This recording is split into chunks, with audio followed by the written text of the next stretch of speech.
The doorknob creaked as it twisted, and I felt my heart slam against my ribs. I squeezed my eyes shut, praying whoever, or whatever, was on the other side would just leave.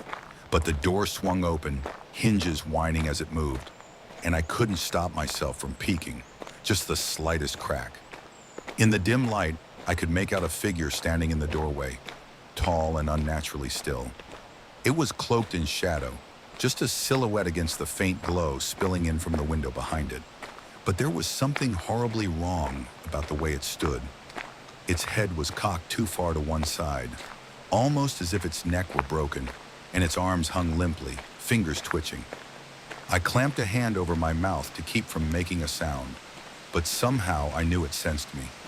I could feel its eyes on me, boring into me from the darkness. Then it spoke, a low, raspy whisper, barely audible. "Why didn't you come out when I knocked?" My blood went cold. Knocked?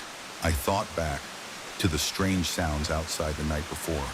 The dragging, the footsteps. That had been it knocking? The figure took a slow, staggering step toward the bed, and in that moment, panic took over. I bolted, grabbing a flashlight from the nightstand and shining it directly at the figure. The light hit it, and I instantly wished I hadn't looked. The figure was distorted.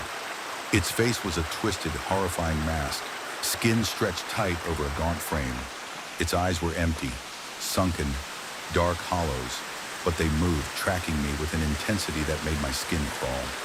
Its mouth hung open, too wide, as if the jaw were unhinged, revealing rows of broken, jagged teeth. It took another step, and the air filled with the foul, metallic stench of decay.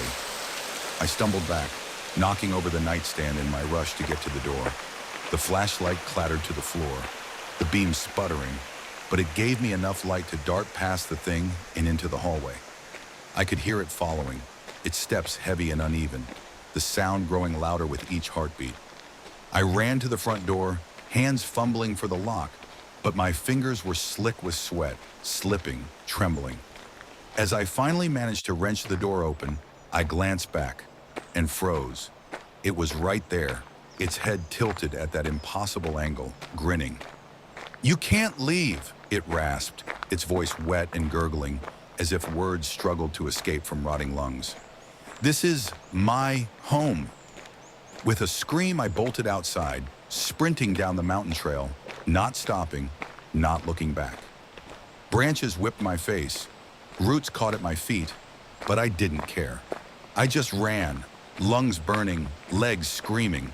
When I finally reached the nearest road, I collapsed, panting, heart pounding. My phone was still in the cabin, my car keys too, but I didn't care. I flagged down the first car that passed, practically begging them to drive me to town. By the time the police arrived at the cabin the next day, they found no trace of the figure, no sign of forced entry, nothing to explain what I'd seen. But on the porch, they found another carcass, a deer, its stomach slashed open, entrails spilling out.